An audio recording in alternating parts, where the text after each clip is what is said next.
Welcome to Work It Out with TeKay Brown Taylor. She's an HR powerhouse and certified mediator in the CSRA.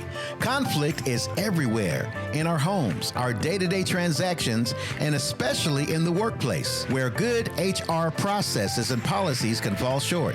Save time, save money. Don't rush to litigate, mediate. Visit brownstonemediation.com. Now here's TeKay and Neil.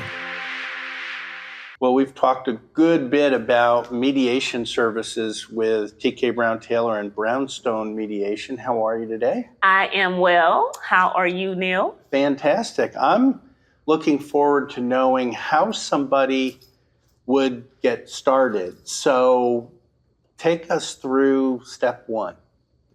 Step one in terms of our... Engaging with you, like do you have a consultation? How does it work? We do. We have a consultation. We also have what we call a discovery call. Mm-hmm. And that discovery call is usually when someone first learns about mediation. Mm-hmm. They don't know what it is, which is common. And they will contact our office either through our website, contact us, and usually someone has shared with them our office information. Mm-hmm. And that discovery call is really us not necessarily getting in the specifics of the case, but more so very briefly finding out if mediation is a great fit for their situation. Oh, so give us an example of what maybe would qualify them for your mediation services. So we specialize in family, mm-hmm. general civil, and that could be anything. That's a broad range of things, but we usually say small claims. Okay. So anything that you would take to a small claims court usually fits in that general civil. Mm-hmm. And the other way to think about general civil is non-criminal. Okay. So not, criminal, anything that would be criminal in nature. And the other part that we specialize is workplace and business mediation. So those are the spaces that we operate in terms of mediation. And often if someone comes in their situation, it's in one of those categories, we're more keen to listen and be able to move to that next step. For someone who's calling in on the discovery call about mediation, what are some of the scenarios that they bring up to you that you might say, I don't think this is the right fit? Well, I would often say that mediation usually will fit most things. Okay. Because again, mediation is an alternative to court. And as you know, you can take anything to court. Right. So outside of those areas that I shared with you that we specialize in, we usually will be able to entertain and provide an affordable opportunity to handle a dispute or a conflict situation outside of litigation. Mm-hmm. And so let's start there. And the second piece of where in the case is this individual? Is this something that they've already attempted litigation with? Mm-hmm. Is this something that they've already attempted mediation with? Is this something that they're new and just learning about mediation? And so often all of those are questions that we find or are attempting to determine, if you will, if mediation and how it would work for their situation. Okay, that's certainly fair enough. When we come back, we're going to go from the telephone to an actual pre-mediation consultation where you get to sit down with TeKay and very specific questions are answered. So please stick around. We'll be back in just about 30 seconds. You're listening to Work It Out with TeKay Brown Taylor from Brownstone Mediation Services. Family, business, your workplace. What is conflict costing you? Visit brownstonemediation.com to see how you can find a resolution and maybe even a reconciliation of a broken relationship. That's brownstonemediation.com. So you've had your Brownstone Mediation discovery call with TeKay Brown Taylor, and it's been determined whether or not it's a good fit to actually sit down and have mediation. And then it's an opportunity to come and meet you. Should someone bring any kind of paperwork to sit down with you in this pre-mediation consultation? That's a good question, Neil. It's not required. Okay. I do encourage for participants to write things down so that they can get out of that emotional state of their brain and be very kind of straightforward and objective about what it is they need and what it is they want through the mediation process. And so from an evidence standpoint of why I need mediation, or what my case is, or what my dispute is about, or how strong it is, it's not required for the mediation process, no. Okay. What's the other goals in mind, I think, to take this next step before it's on, or it's real? Take the next step in the sense of? The consultation and such. So the goal is always determined by the participants, the parties. And so we don't tell them what they need or what they want. That's our question to them. What are your interests? What are your positions? Because your positions and your interests are entirely two different things. And so we spend some time through that consultation helping parties understand the difference between the position on an issue and the interest of an issue. Let's say it's a husband and a wife. Do you have the husband and the wife together in the consultation, or do you meet with them separately? So again, that's according to the parties. Okay. I will prefer them together in a joint consultation. I do not require a joint consultation. And so if it's a high conflict situation, then likely often it's not a joint session. The consultations are handled separately.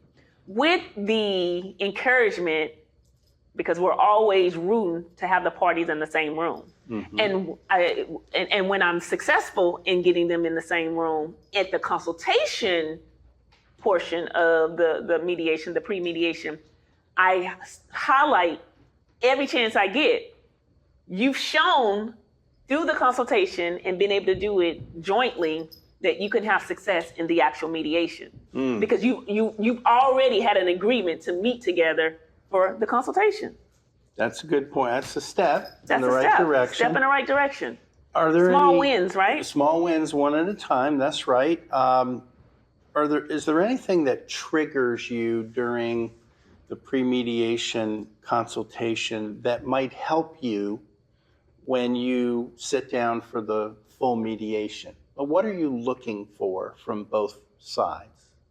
So I don't go in with an expectation. Remember, I'm neutral.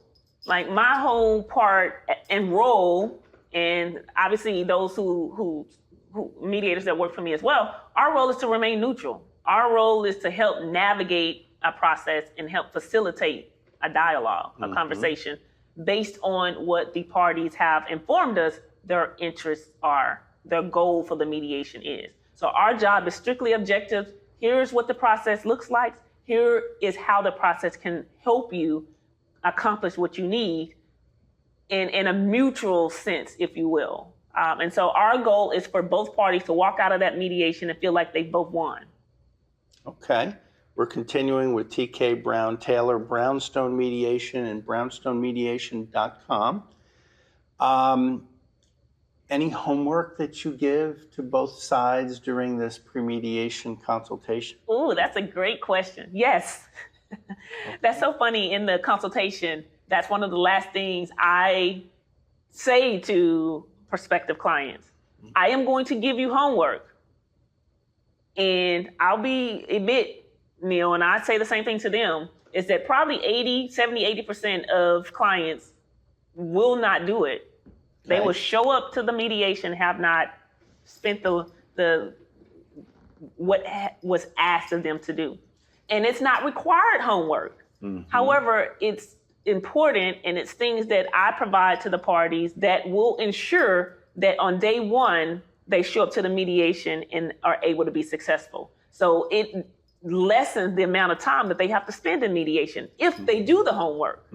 If they do spend the time to review and really digest those things that we have identified will set you on the path. So when you go throughout the mediation process, whether it's a day, whether it's 3 days, these are things that you need to give some thought to before you show up on day one.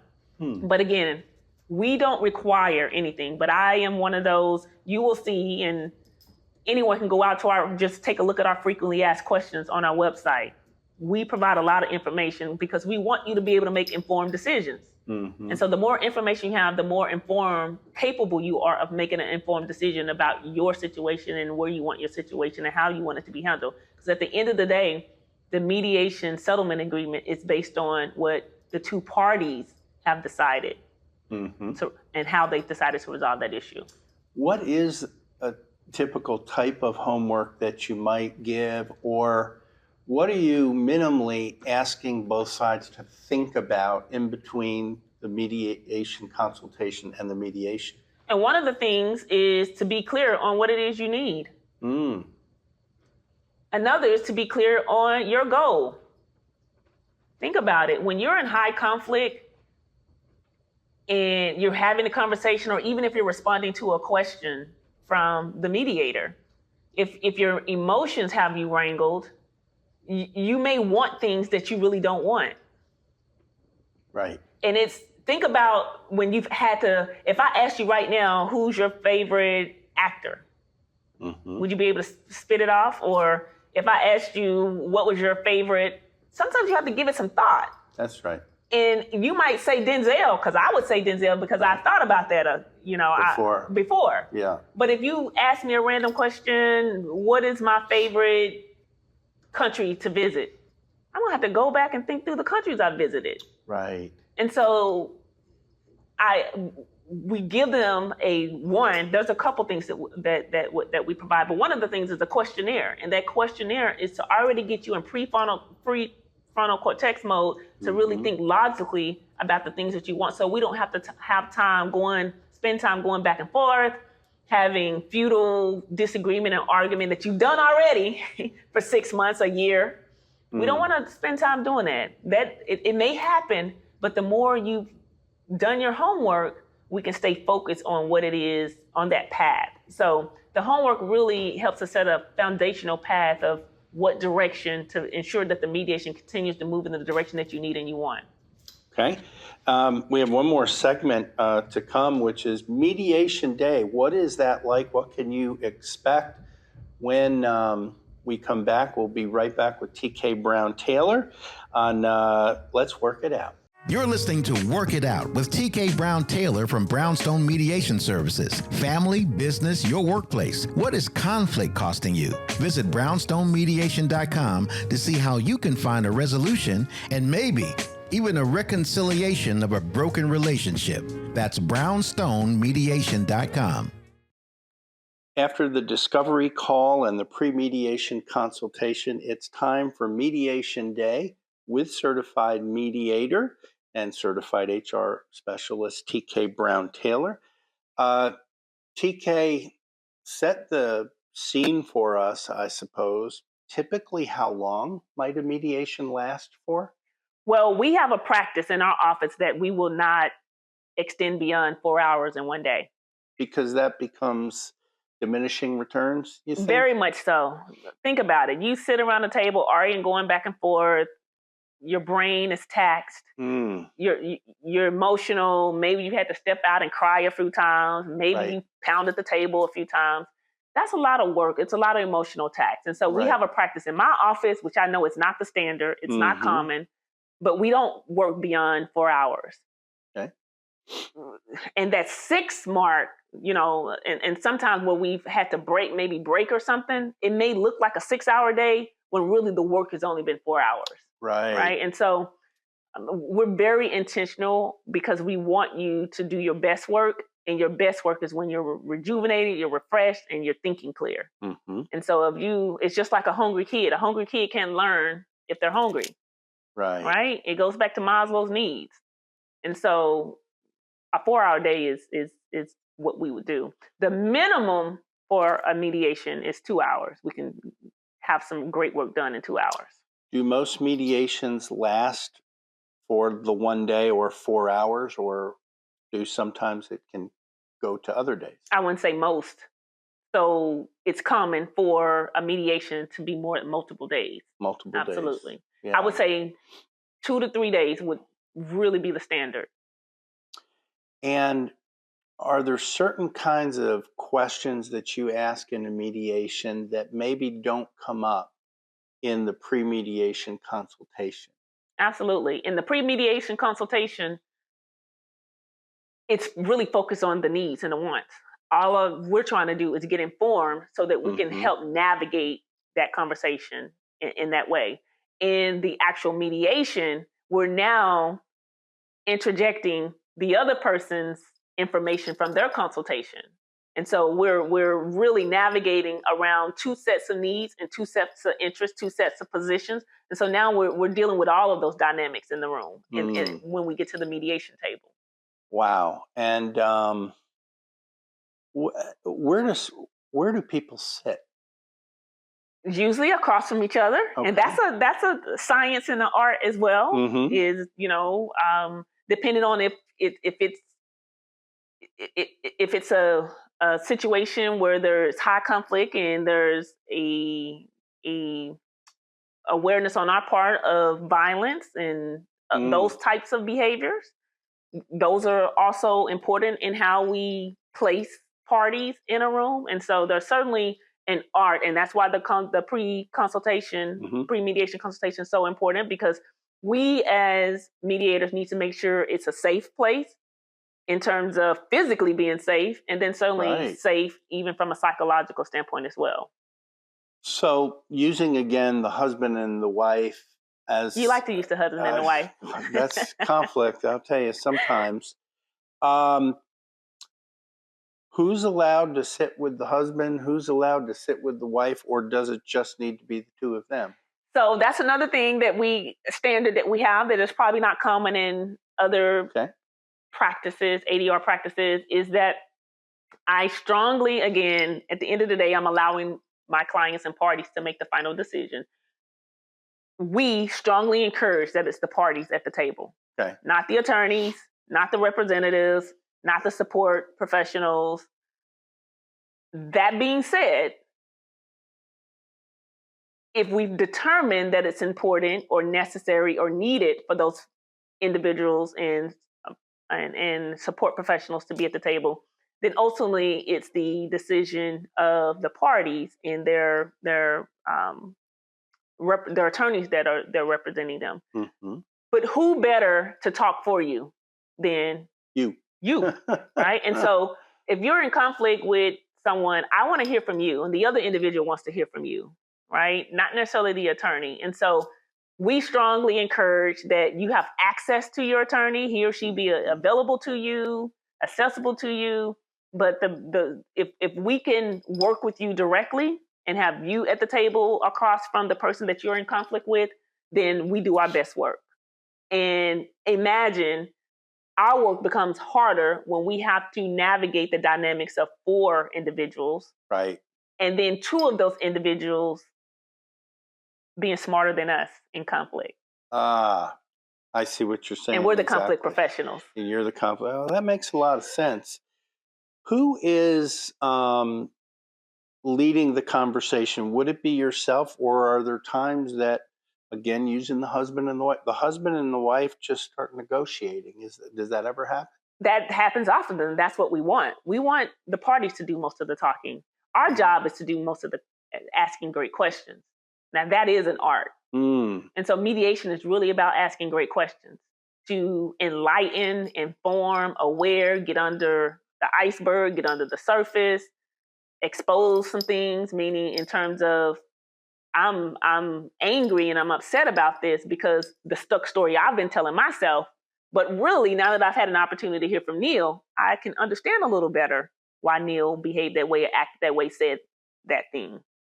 So our job is really to help the parties get to where they need to go, because they've been stuck. They've had this barrier, and usually tied to some emotions, right? Or something someone did, or, something they've been triggered by or hurt by.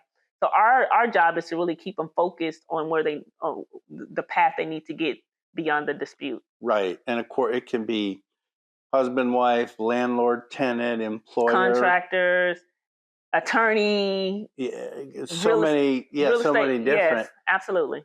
When does it start to become a negotiation, or somebody recommends something, like how does the seal get broken? How does the seal get broken? Well, that comes back with their needs, right? Mm-hmm. From that pre-mediation consultation, we go into the mediation knowing what they want and what they need, based on what they said, not what we as a mediators determine, but based on what the party has shared already. And so our job is to help them build the confidence and the capacity to share with the other party what they want and what they need. And so we're not there to talk for them, but we're there to help enable and assist them in effectively communicating their wants and their needs.